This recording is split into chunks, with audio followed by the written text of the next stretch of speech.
Here's where I throw in bits of evidence that seem relevant, though are non-canon. Okay, the Socorro magma body has a big brother farther north in the northwestern corner of Wyoming. The size of the Yellowstone magma body is absolutely huge in comparison. The map on the right shows the comparative size of the near-surface widths. The circle in the middle image highlights the area shown on the right map. There you go. That's so you can see how big it is, you know, when you go just a little farther down. Obviously, it's absolutely huge. The map on the right shows the comparative size of the near-surface widths. The circle in the middle image, oh, I already told you that. So one of my wild theories is, what if there is a connection here somehow between these two magma bodies? Rio Grande Rift. As far as geologists have been able to document, the Rio Grande Rift's northern boundary is at Leadville, Colorado, but many geologists believe it continues farther north from there, which leads to my wild theory that it continues all the way to Yellowstone and that magma body. As you probably noticed in the prior maps, I've marked the San Luis Valley and Demacia-Lada. The Lada documents were acquired in 2007 by fellow explorer J.D. Barnes, who solicited assistance from the explorer community in their translation. The story he was told about them says they were discovered in the late 1800s by a Mexican prospector named Demacia-Lada, who found his way into some caverns just south of the San Luis Valley in northern New Mexico. Although the correct vegetation zone that far north is quite small, there are volcanic features there too. Could there be a network of caverns stretching all along the Rio Grande Rift? Could the Dunny Empire in our age have been far larger than we yet know? Another wild theory. To the south, there is a fairly recent cavern discovery near Naica, Mexico. Could this be part of a southern series of caves related to those along the Rio Grande Rift? These caves are located within the Rio Grande watershed, but thus far I haven't been able to determine if they are part of the rift system itself. I'm guessing it probably isn't, but I really don't know. Maintainers on the surface. In my petroglyph surveys, I've been searching for signs of the Dunny, Yisha, or the Baro on the surface. A particularly intriguing figure of legend is the Mudhead, a Kachina character of the Puebloan peoples. Their legends describe the Kachinas not as gods, but as beings who came to the people from the mountains, stayed with them for a time, and taught them the ways of right and wrong. The Kachinas eventually left, but the tribes to this day still commemorate them in their ceremonies and traditions. The resemblance between the Mudhead Kachina and the Maintainer helmets is remarkable, all of which lends credence to the Dunny stories about the maintainers who left for the surface during Renrev's time and never returned. It is important to note that there is a huge time differential. During Renrev's time, that was 10,000 years ago. The Puebloan peoples were active probably around 1,200 years ago. So, need to account for that in my theorizing, which I do. Of course. The Diné and the Dunny. The resemblance between the Navajo name for themselves and the Diné name for themselves is striking. And the Navajo creation stories are even more intriguing, particularly in their resemblance to the analogous Puebloan stories. All speak of their ancestors emerging from worlds below up into the world they live in today. The Navajo versions of these stories vary between having 3 or 4 former worlds the people emerged from. The first 3 worlds are common between the stories. The difference lies in the last. Some versions of the stories say the Navajo lived for a time in a black and white world before emerging in today's surface world. Could this be a reference to a brief time in the dim cavern before the maintainers came to the surface to live among the humans here? There are also Navajo stories of insect people in the first worlds, and there are numerous examples of rock art in the Four Corners region, or northwestern New Mexico, where beings are shown that many believe to represent ant people. Could these be representations of the Baro?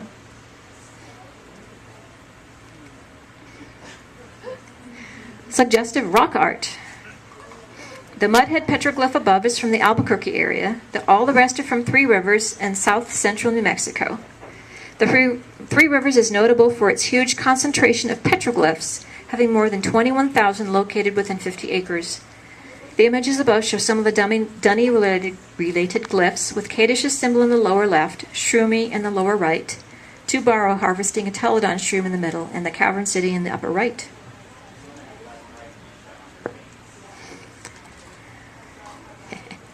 The above images are from Three Rivers in the Albuquerque area. The woman in the middle could be a rendition of Yisha, and the crying eye of the Sandias could be a human-made version of the Barrow crying eye symbol. My pet theory is that Yisha painted the original back in the 1960s. The pre-after spiral shape can be found on occasion pecked onto lava rock surfaces. I have yet to discover the significance of this shape in relation to the Dunny and Uru.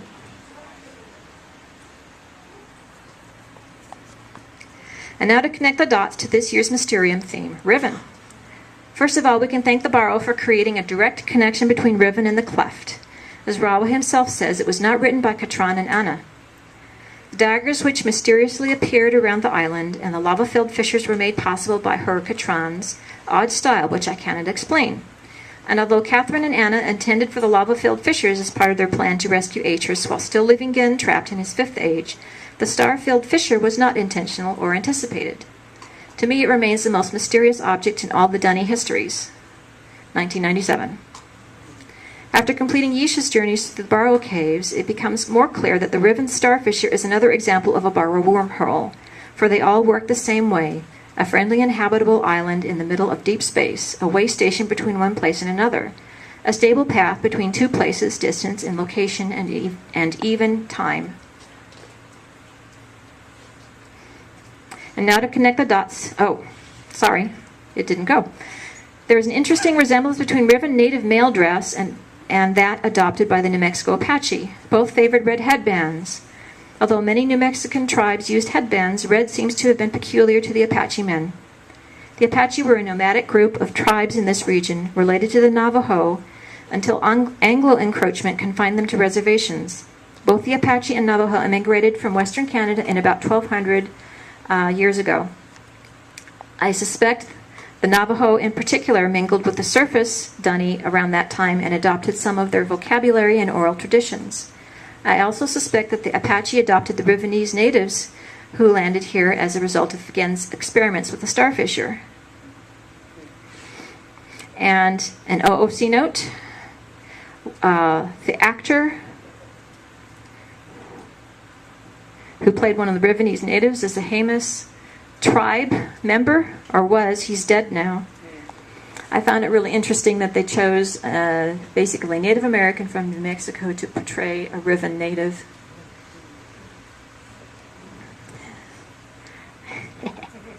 So, we can infer that people of Rivenese ancestry are living today in New Mexico. And here is a fascinating tidbit about the stranger.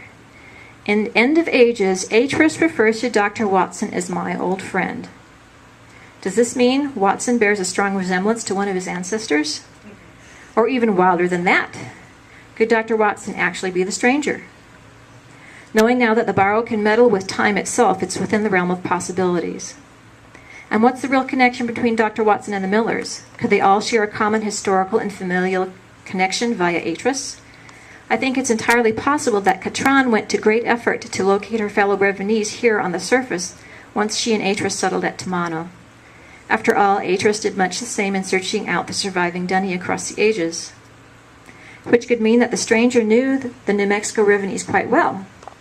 If the Millers are descended from these Rivenese, then the Watson-Miller connection could go back to the times of the stranger. They may be old family friends.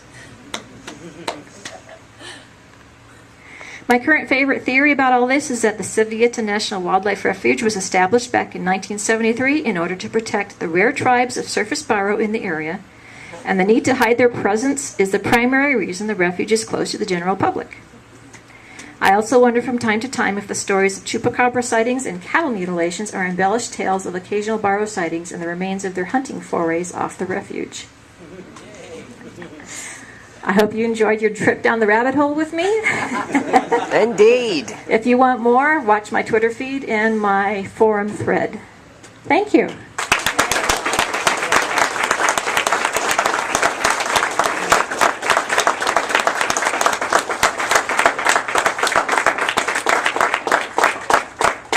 Questions, comments, discussion?